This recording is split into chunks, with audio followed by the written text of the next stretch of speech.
LCS IS 128. This is Mrs. Panico. In this video, I'm going to show you how to perform a keyword and subject search on Destiny Discover. First, open Destiny Discover.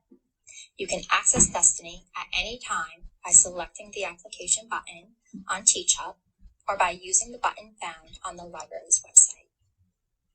Once on Destiny, look for search options at the top right of the page and click it. We're going to start by performing a keyword search. In the search box, type a keyword or topic you want to search. In this example, I'm going to search World War II because I'm looking for a historical fiction book set during the Second World War.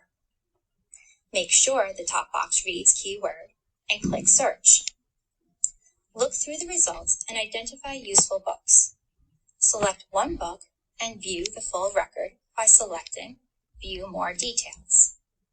Scroll down to Related Subjects and select the subject that best fits your preference or need. I'm going to do a subject search using the controlled vocabulary or subject term World War 1939-1945 fiction. Notice that when I go back to the search options, the top box now reads subject.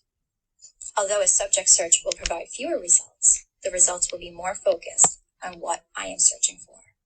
I hope this helps. Bye.